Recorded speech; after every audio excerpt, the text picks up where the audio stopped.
गणेशाय नमः। जय श्री कृष्णा। संतान सप्तमी व्रत कथा भाद्रपद मास के शुक्ल पक्ष की सप्तमी को किया जाता है। एक दिन महाराज युधिष्ठिर ने भगवान से कहा कि हे प्रभु, कोई ऐसा उत्तम व्रत बताइए जिसके प्रभाव से मनुष्यों के सांसारिक दुख क्लेश दूर होकर पुत्र एवं पौत्रवान हो। यह सुनकर भगवान बोले, हे राजन, तुमने बड़ा ही उत्तम प्रश्न किया है। मैं तुमको एक पौराणिक इतिहास सुनाता हूँ, ध्यान पूर्वक सुनो। एक समय श्री लोमश ऋषि व्रजराज की मथुरापुरी में वसुदेव देवकी के घर गए। ऋषि राज को आया हुआ देख करके दोनों अत्यंत प्रसन्न हुए तथा उनको उत्तम आसन पर बैठाकर उनकी अनेक प्रकार से वंदना तथा सत्कार किया। फिर मुनि के चरणोदक से अपने घर तथा शरीर को पवित्र किया। मुनि प्रसन्न होकर उनको कथा सुनाने लगे। कथा के कहते कहते लोमश ऋषि ने कहा कि हे देवकी, दुष्ट दुराचारी पापी कंस ने तुम्हारे कई पुत्र मार डाले हैं, जिसके कारण तुम्हारा मन अत्यंत दुखी है। इसी प्रकार राजा नहुष की पत्नी चंद्रमुखी भी दुखी रहा करती थी, किंतु उसने संतान सप्तमी का व्रत विधान सहित किया, जिसके प्रताप से उसको संतान का सुख प्राप्त हुआ। यह सुनकर देवकी ने हाथ जोड़कर मुनि से कहा कि हे ऋषिराज, कृपा करके रानी चंद्रमुखी का संपूर्ण वृत्तांत तथा इस व्रत का विधान विस्तार सहित मुझे बताइए, जिससे मैं भी इस दुख से छुटकारा पाऊं। लोमश ऋषि ने कहा कि हे देवकी, अयोध्या के राजा नहुष थे। उनकी पत्नी चंद्रमुखी अत्यंत सुंदर थी। उसी नगर में विष्णुगुप्त नाम का एक ब्राह्मण रहता था। उसकी स्त्री का नाम भद्रमुखी था। वह भी अत्यंत रूपवान सुंदरी थी। रानी और ब्राह्मणी में अत्यंत प्रेम था। एक दिन दोनों सरयू नदी में स्नान करने के निमित्त गईं। वहां उन्होंने देखा कि अन्य बहुत सी स्त्रियां सरयू नदी में स्नान करके निर्मल वस्त्र पहनकर एक मंडप में श्री शंकर भगवान एवं पार्वती जी की मूर्ति स्थापित करके उनकी पूजा कर रही थी। रानी और ब्राह्मणी ने यह देखकर उन स्त्रियों से पूछा कि हे बहन, यह तुम किस देवता का और किस कारण से यह पूजन व्रत आदि कर रही हो? यह सुनकर उन स्त्रियों ने कहा कि हम संतान सप्तमी का व्रत कर रही हैं और हमने शिव पार्वती जी का पूजन चंदन अक्षत आदि से षोडोपचार विधि से किया है। यह सब इसी पुनीत व्रत का विधान है। यह सुनकर रानी और ब्राह्मणी ने भी इस व्रत के करने का मन ही मन संकल्प किया और घर वापस लौट आई।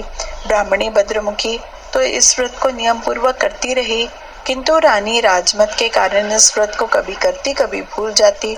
कुछ समय बाद ये दोनों मर गईं। दूसरे जन्म में रानी ने बंदरिया और ब्राह्मणी ने मुर्गी की योनि पाई। इधर ब्राह्मणी मुर्गी की योनि में भी कुछ नहीं भूली और भगवान शंकर तथा पार्वती जी का ध्यान करती रही। उधर रानी बंदरिया की योनि में सब कुछ भूल गई। थोड़े समय के बाद इन दोनों ने देह त्याग दी। अब इनका तीसरा जन्म मनुष्य योनि में हुआ। उस ब्राह्मणी ने तो एक ब्राह्मण के यहाँ कन्या का रूप में जन्म लिया। तब रानी ने एक राजा के यहाँ राजकन्या के रूप में जन्म लिया। उस ब्राह्मण कन्या का नाम भूषणा देवी रखा गया तथा विवाह के योग्य होने पर उसका विवाह गोकुल निवासी अग्नि झील नामक ब्राह्मण से कर दिया। भूषण देवी इतनी सुंदर थी कि वह आभूषण रहित होते हुए भी अत्यंत सुंदर लगती थी कि कामदेव की पत्नी रति भी उनके सम्मुख लजाती थी। भूषण देवी के अत्यंत सुंदर सर्वगुण संपन्न चंद्रमा के समान धर्मवीर कर्मनिष्ठ सुशील स्वभाव वाले 8 पुत्र उत्पन्न हुए। यह शिव के व्रत का प्रभाव पुनीत फल था। दूसरी ओर शिव मुख रानी के गर्भ से कोई भी पुत्र नहीं हुआ और निसंतान दुखी रहने लगी। रानी और ब्राह्मणी में जो प्रीति पहले जन्म में थी वह अब भी बनी रही। रानी जब वृद्धावस्था को प्राप्त होने लगी तब उसके गूंगा व बहरा तथा बुद्धिहीन अल्पायु वाला एक पुत्र हुआ और वह 9 वर्ष की आयु में इस क्षणभंगुर संसार को छोड़कर चला गया। अब तो रानी पुत्र शोक में अत्यंत दुखी और व्याकुल रहने लगी। देवयोग से भूषण देवी ब्राह्मणी रानी के यहाँ अपने सब पुत्रों को लेकर पहुंची। रानी का हाल सुनकर उसे भी बहुत दुख हुआ, किंतु इसमें किसी का क्या वश। कर्म और प्रारब्ध के लिखे स्वयं ब्रह्मा भी नहीं मिट सकते। रानी कर्मच्युत भी थी, इसी कारण उसे यह दुख देखना पड़ा। इधर रानी उस ब्राह्मणी के इस वैभव और 8 पुत्रों को देखकर उससे मनी मन ईर्ष्या करने लगी तथा उसके मन में पाप उत्पन्न हुआ। उस ब्राह्मणी ने रानी का संताप दूर करने के निमित्त अपने 8 पुत्र रानी के पास छोड़ दिए। रानी ने पाप के वशीभूत होकर उन ब्राह्मण पुत्रों की हत्या करने के विचार से लड्डू में विष मिला दिया, उनको भोजन करा दिया, परंतु भगवान शंकर की कृपा से एक भी बालक की मृत्यु न हुई। यह देखकर तो रानी अत्यंत ही आश्चर्यचकित हो गई और इस रहस्य का पता लगाने की मन में ठान ली।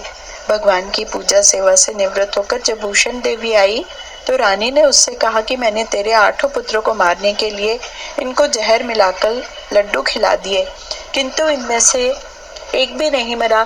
तूने ऐसा कौन सा दान पुण्य व्रत किया है जिसके कारण तेरे पुत्र भी नहीं मरे और तू नित्य नए सुख भोग रही है?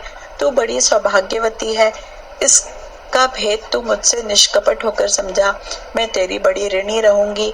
रानी के ऐसे दीन वचन सुनकर भूषण ब्राह्मणी कहने लगी, हे रानी सुनो, तुमको 3 जन्म का हाल कहती हूँ, सो ध्यानपूर्वक सुनना।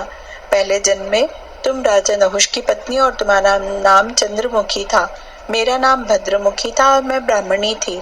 हम तुम अयोध्या में रहते थे और मेरी तुम्हारी बड़ी प्रीति थी। एक दिन हम तुम दोनों सरयू नदी में स्नान करने के लिए गए और दूसरे उसरों को संतान सप्तमी का उपवास शिव जी का पूजन अर्चन करते देखकर हमने तुमने भी उस व्रत को करने की प्रतिज्ञा की थी। तुम तो राजमत के कारण सब भूल गई और झूठ बोलने का तुमको दोष लगा, जिसे तुम आज भी भोग रही हो। मैंने इस व्रत को आचार विचार सहित नियम पूर्वक सदैव किया और आज भी करती हूँ। दूसरे जन्म में तुमने बंदरिया का जन्म लिया तथा मुझे मुर्गी योनि मिली। भगवान शंकर की कृपा से इस व्रत के प्रभाव तथा भगवान नाम को मैं इस जन्म में भी न भूली और निरंतर उस व्रत को नियमानुसार करती रही। तुम अपने इस संकल्प को इस जन्म में भी भूल गई। मैं तो समझती हूँ कि तुम्हारे ऊपर जो भारी संकट है उसका एकमात्र यही कारण है और दूसरा इसका कारण नहीं हो सकता। इसलिए कहता हूँ कि आप सब इस संतान सप्तमी व्रत को करिए, जिससे तुम्हारा यह संकट दूर हो जावे। लोमश ऋषि ने कहा कि हे देवी, भूषण ब्राह्मणी के मुख से अपने पूर्व जन्म की कथा तथा व्रत संकल्प इत्यादि सुनकर रानी को पुरानी बातें याद हो आईं और पश्चाताप करने लगी। अब रानी भूषण ब्राह्मणी के चरणों में पड़ क्षमा याचना करने लगी। भगवान शंकर पार्वती की अपार महिमा के गीत गाने लगी। उसी दिन से रानी के ने नियमानुसार संतान सप्तमी का व्रत किया, जिसके प्रभाव से रानी को संतान सुख मिला तथा संपूर्ण सुख भोग कर रानी शिवलोक को गई। भगवान शंकर के व्रत का ऐसा प्रभाव है कि पथभ्रष्ट मनुष्य भी अपने पद पर अग्रसर हो जाता है और अंत में ऐश्वर्य भोग कर मोक्ष पाता है। लोमश ऋषि ने कहा कि हे देवकी, इसलिए मैं तुमसे भी कहता हूँ कि तुम भी इस व्रत को करने का दृढ़ संकल्प अपने मन में करो, तो तुमको भी संतान सुख प्राप्त होगा। इतनी कथा सुनकर देवकी हाथ जोड़कर लोमश ऋषि से पूछने लगी, हे ऋषिराज, मैं इस पुनीत व्रत को अवश्य करूंगी, किंतु आप इस कल्याणकारी एवं संतान सुख देने वाले व्रत का विधान, नियम, विधि आदि विस्तार से समझाइए। यह सुनकर ऋषि बोले, हे देवकी, यह पुनीत व्रत भादों के महीने की शुक्ल पक्ष की सप्तमी के दिन किया जाता है। उस दिन ब्रह्म मुहूर्त में उठकर किसी नदी अथवा कुएं के पवित्र जल से स्नान करके निर्मल वस्त्र पहनना चाहिए। फिर शंकर भगवान तथा जगदम्बा पार्वती जी की मूर्ति की स्थापना करें। इन प्रतिमाओं के सम्मुख सोने चांदी के तारों का अथवा रेशम का एक गंडा बनावे। उस गंडे में 7 गांठें लगानी चाहिए।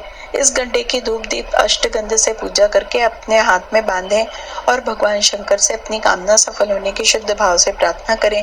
तदंतर 7 पुआ बनाकर भगवान को भोग लगावें और साथ ही पुआ एवं यथाशक्ति सोने एवं चांदी की एक अंगूठी बनाकर इन सबको एक तांबे के पात्र में रखकर उनका षोडोपचार विधि से पूजन करके किसी सदाचार, धर्मनिष्ठ, कर्मनिष्ठ, सत्य पात्र ब्राह्मण को दान में देवें। उसके पश्चात 7 पुआ स्वयं प्रसाद में ग्रहण करें। इस प्रकार इस व्रत का पारायण करना चाहिए प्रति मास की शुक्ल पक्ष की सप्तमी के दिन। हे देवकी, यदि इस व्रत को इस प्रकार नियम पूर्वक करने से समस्त पाप नष्ट होते हैं और भाग्यशाली संतान उत्पन्न होती है तथा अंत में शिवलोक की प्राप्ति होती है, तो हे देवकी, मैंने तुमको संतान सप्तमी का व्रत संपूर्ण विधान विस्तार सहित वर्णन कर दिया है। उनको अब तुम नियम पूर्वक करो, जिससे तुमको उत्तम संतान प्राप्त होगी। इतनी कथा कहकर भगवान आनंद कंद श्री कृष्ण ने धर्मावतार युधिष्ठिर से कहा कि लोमश जी इस प्रकार हमारी माता को शिक्षा देकर चले गए। ऋषि के कथा अनुसार हमारी माता देवकी ने इस व्रत को नियमानुसार किया, जिसके प्रभाव से हम उत्पन्न हुए।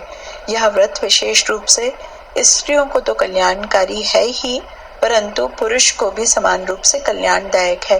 संतान सुख देने वाला पापों को नाश करने वाला यह उत्तम व्रत है, जिसे स्वयं भी करे तथा दूसरों से भी करावे।